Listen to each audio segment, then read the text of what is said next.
কৃষক কৃষি তার উন্নয়ন সব নিয়ে আমাদের এই আয়োজন। বাংলার কৃষি, বাংলার কৃষি, বাংলার কৃষি। ফলবে ফসল ভরবে গোলা আরো বেশি বেশি।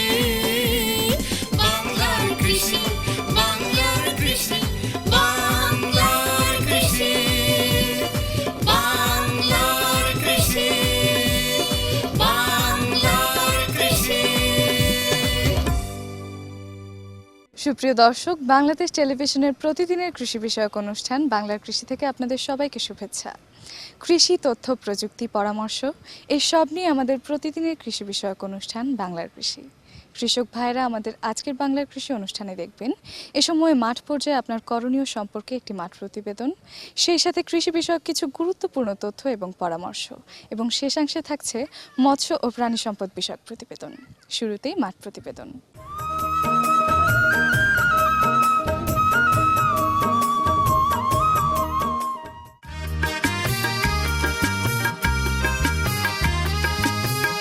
আলু বোখারা একটি উচ্চ মূল্যের অর্থকরী মশলা জাতীয় ফসল।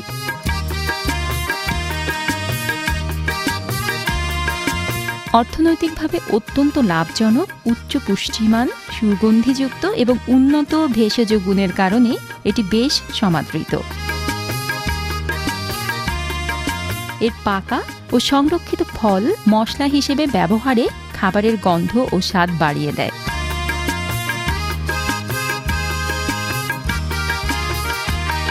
বাংলাদেশের আবহাওয়া আর মাটি আলু বোখারা চাষে বেশ উপযোগী।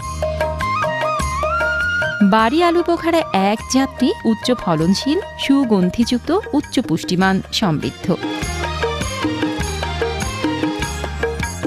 সঠিক পদ্ধতিতে আলু বোখারা চাষ করলে এর ফলন দিয়ে আমাদের অভ্যন্তরীণ চাহিদা মেটানো সম্ভব। আলু বোখারা একটা উচ্চমূল্যর মশলা ফসল। এটা আমাদের দেশে এতদিন আমরা জানতাম যে এই ফসলটা আমাদের দেশে হয় না, কিন্তু এখন আমরা গবেষণা করে দেখছি এই ফসলটা আমাদের দেশে হচ্ছে। মূলত দুই ধরনের আলু বোখারা আছে, একটা হচ্ছে টেম্পারেট টাইপ, জাপানিজ টাইপ, আর একটা হচ্ছে ইউরোপিয়ান টাইপ। এটা ইউরোপিয়ান টাইপটা আমাদের দেশে হচ্ছে এবং এটা উচ্চমূল্যের একটা ফসল। আমি আগেই বলেছি, ছোট ছোট গাছ হয় এবং প্রচুর বিয়ারিং। আমাদের দেশে রোগ ব্যাধি কম হচ্ছে এবং এই ফলটা দেখা যাচ্ছে ভালো ফলন দিচ্ছে। আমাদের বাংলাদেশ এগ্রিকালচারাল রিসার্চ ইনস্টিটিউটের মশলা গবেষণা কেন্দ্র থেকে আমরা একটা জাত রিলিজ করেছি এবং বাড়ি আলু বোখারা এক নামে এই জাতটা আমরা বেশ কয়েক বছর অবজারভেশনের পরে দেখছি ভালো ফলন দিচ্ছে এবং রোগ পোকার আক্রমণ কম, তাই আমরা এটা ভ্যারাইটি হিসাবে রিলিজ করেছি। আলু বোখারা গাছ বৈশাখ থেকে আশ্বিন মাস পর্যন্ত রোপণ করা যায় এবং এটা বর্ষার সিজনে নর্মাল অন্য যে সমস্ত ফল ফসলের আবাদ করা হয় একই প্রক্রিয়ায় লাগানো যায়। এটার গাছ ছোট, তাই একটু ঘন করে লাগাতে হয়। প্রতি শতাংশে 4টা করে গাছ লাগানো যায়। এটার ফেব্রুয়ারি মাসে ফুল আসে, অর্থাৎ মাঘ মাসের শেষ দিকে ফুল আসে, ফাল্গুন মাসে ফুল আসে এবং এটা জুন মাসে অর্থাৎ আষাঢ় মাসে এটার ফল সংগ্রহ করা যায়। এটা আসলে ছোট জাতের ফল জাতীয় বৃক্ষ। এটা অ্যাকচুয়ালি আমরা 1.5 বছরেই গাছে ফুল এবং ফল পেয়েছি কলমের গাছে, কিন্তু বীজের থেকে উৎপাদিত গাছে 6 থেকে 7 বছর লাগে। আর ফল দেওয়া শুরু হলে 8-9 বছরে পূর্ণ মাত্রায় ফল দেয়, কিন্তু এটা 20-30 বছর পর্যন্ত ফল দিতে পারে। আমদানি কমিয়ে কৃষকদের আয় বাড়ানো যাবে। বিদেশ থেকে আমদানি করেই সাধারণত আমাদের দেশের আলু বোখারার চাহিদা মেটানো হয়। বিভিন্ন দেশে এটি বিভিন্ন নামে পরিচিত। ইউরোপে প্লাম প্রুন, প্রুন প্লাম, চীনে আউজিনি, লিজি, ইটালিতে প্রুনো, বাংলাদেশ আর ভারতে আলু বোখারা নামে ডাকা হয়। আলু বোখারা গাছে ভালোভাবে পাকলে গাঢ় লাল বা হালকা খয়েরি রং ধারণ করলে সংগ্রহ করতে হয়।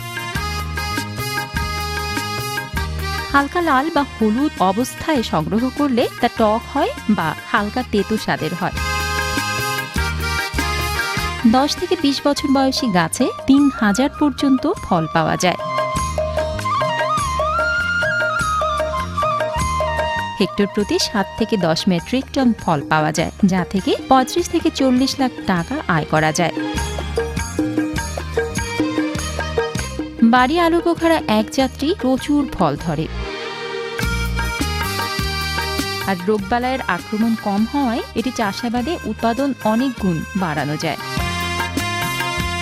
বাড়ি আলু বোখারা এক আমাদের গবেষণা মাঠে প্রতিটা গাছে আমরা 16 কেজি পর্যন্ত পেয়েছি এবং এই হিসাবে 7 থেকে 10 টন পর্যন্ত ফলন হতে পারে প্রতি হেক্টরে। ফলটা প্রথমে লাল হয়, হলুদ থেকে লাল এবং লাল থেকে আস্তে আস্তে খয়েরি কালার ধারণ করে। যখন খয়েরি কালার বা জাম রঙের হয় তখন এটা গাছ থেকে সংগ্রহ করার উপযোগী।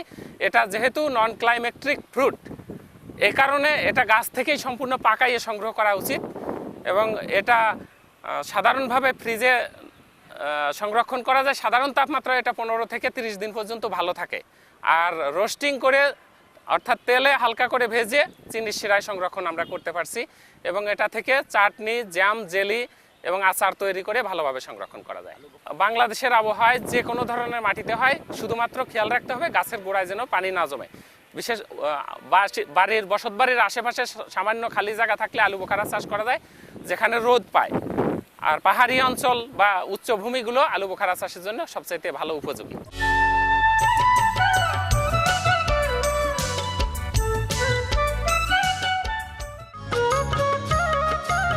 আম বাংলাদেশের অন্যতম প্রধান ফল।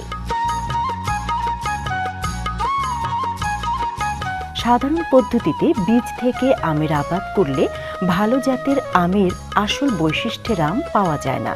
এজন্য কৃষি বিজ্ঞানীরা বিভিন্ন অঙ্গজ বংশ বিস্তারের কৌশল উদ্ভাবন করেছেন। এর মধ্যে আমের জন্য ক্লেফট গ্রাফটিং বেশ উপযোগী, সহজ ও লাভজনক।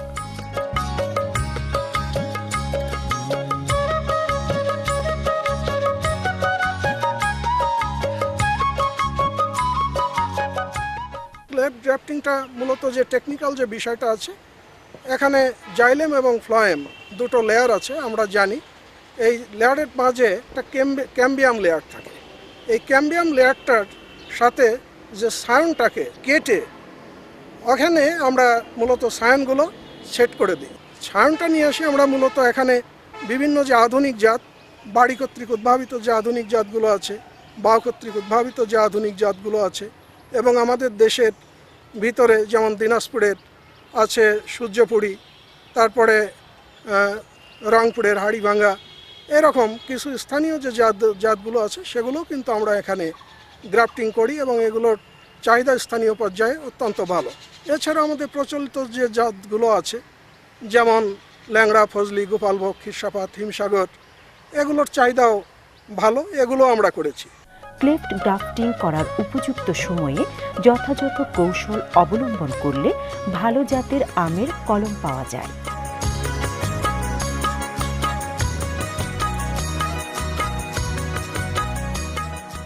আমরা যে গ্রাফটিংটা করি, এই গ্রাফটিংটা কিন্তু মূলত জাতের একেবারে 100% পিওরিটি থাকে। অল্প বয়সে, যেমন এই বছর আমরা যে ছাউনটা লাগালাম, আগামী বছর কিন্তু এতে মুকুল আসবে। মুকুল আসার ফলে অল্প বয়সে অর্থাৎ 1 বছর বা 2 বছর মুকুলটা আমরা ভেঙে দিতে বলি। 3য় বছর থেকেই পোড়াদমে গাছের থেকে কিন্তু ফল সংগ্রহ করা যায়। বাংলার কৃষি, বাংলার কৃষি, বাংলার কৃষি। সুপ্রিয় দর্শক, দেখছিলেন বাংলাদেশ টেলিভিশনের প্রতিদিনের কৃষি বিষয়ক অনুষ্ঠান বাংলার কৃষি। এ সময় মাঠ পর্যায়ে করণীয় সম্পর্কে আপনাদের জানাতেই আমাদের বাংলার কৃষি। সঙ্গে থাকুন এবারে মৎস্য বিষয়ক প্রতিবেদন।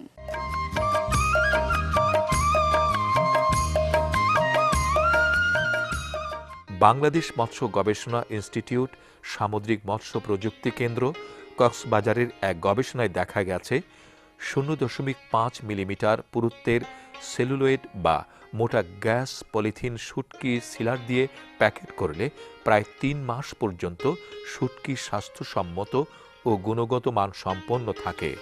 শুটকি মাছ বাংলাদেশে বিশেষ করে উপকূলীয় এলাকাতে অত্যন্ত জনপ্রিয় মৎস্যপণ্য। প্রচলিত পদ্ধতিতে তৈরি শুটকির প্রধান সমস্যা হচ্ছে শুটকি উৎপাদনকারীরা স্বাস্থ্যসম্মতভাবে শুটকি উৎপাদন করে না। প্রথমত, মাছ সংগ্রহের সময় কম দামে ক্রয়ের জন্যে পচা না তাজা মাছ সে ব্যাপারে বাছ বিচার করে না। তারপর মাছ সঠিকভাবে পরিষ্কার করা হয় না বলে মাছের গায়ে কাদামাটি লেগেই থাকে। অন্যদিকে মাছ বেশি পচা হলে বা আবহাওয়াজনিত কারণে বেশি পচে যাওয়ার সম্ভাবনা থাকলে লবণ মেশানো হয়। মাছ বাছাই ও লবণ দেওয়ার প্রক্রিয়া সরাসরি মাটিতে কখনো বা চাটাইতে করা হয়। সদ্য উদ্ভাবিত এই নতুন ড্রায়ারটির নাম হয়েছে BFRI ফিশ ড্রায়ার। এই ড্রায়ারটির মাধ্যমে শুটকি তৈরির স্বাস্থ্যসম্মত ও উন্নত গুণগত মান সম্পন্ন শুটকি মাছ তৈরি করা যায়। এই ড্রায়ারটিতে সৌরশক্তি এবং বিদ্যুৎ শক্তি উভয়ই ব্যবহার করা যায়। ড্রয়ারে সৌরশক্তি না বিদ্যুৎ শক্তি ব্যবহৃত হচ্ছে তার উপর ভিত্তি করে আবার দুইটি মডেল তৈরি করা হয়েছে। এই মডেল দুইটিকে যথাক্রমে সৌর মডেল এবং বৈদ্যুতিক মডেল বলা হয়। যে স্থানে পর্যাপ্ত বিদ্যুৎ শক্তির প্রাপ্যতা আছে সেখানে বৈদ্যুতিক মডেল, আর যে স্থানে পর্যাপ্ত বিদ্যুৎ শক্তি নাই সেখানে সৌর মডেল ব্যবহারের জন্য উপদেশ দেওয়া হয়। উভয় মডেলে স্বচ্ছ সেলুলয়েডের ঢাকনা থাকায় বিভিন্ন অস্বাস্থ্যকর দিকগুলি যেমন ধুলা কাদা, মাছি, কুকুর ইত্যাদির সংক্রমণ ও সর্বোপরি কীটনাশকের ব্যবহার ছাড়া উন্নত মানের স্বাস্থ্যসম্মত শুটকি তৈরি করা হয়। এখন প্রয়োজন এ প্রযুক্তির মাঠ পর্যায়ে সম্প্রসারণ। বাংলাদেশ মৎস্য গবেষণা ইনস্টিটিউট কর্তৃক উদ্ভাবিত ড্রায়ার প্রযুক্তিটি মাঠ পর্যায়ে সম্প্রসারণ করে স্বাস্থ্যসম্মত শুটকি তৈরির জন্য গুরুত্বপূর্ণ অবদান রাখবে বলে প্রত্যাশা করা যায়। বাংলার কৃষি, বাংলার কৃষি, বাংলার কৃষি। দর্শক দেখছিলেন মৎস্য বিষয়ক প্রতিবেদন। এরই সঙ্গে শেষ করছি আমাদের আজকের বাংলার কৃষি। বাংলার কৃষি আগামীকাল একই সময় প্রচারিত হবে। আপনার মতামত আমাদের লিখে পাঠাতে পারেন। আমাদের লিখবার ঠিকানা প্রযোজক বাংলার কৃষি, বাংলাদেশ টেলিভিশন ভবন, রামপুরা, ঢাকা। ইমেইলেও আমাদের লিখতে পারেন। আমাদের ইমেল আইডি banglarkrishi@ais.gov.pd। আমাদের ফেসবুক আইডি বাংলার কৃষি। এছাড়াও আমাদের অনুষ্ঠানটি আপনারা ইউটিউবেও দেখতে পারেন। আজ এ পর্যন্তই। আল্লাহ হাফেজ। কৃষক, কৃষি তার উন্নয়ন, সব নিয়ে আমাদের এই আয়োজন। বাংলার কৃষি, বাংলার কৃষি, বাংলার কৃষি। ফলবে ফসল, ভরবে গোলা, আরো বেশি বেশি। বাংলার কৃষি, বাংলার কৃষি, বাংলার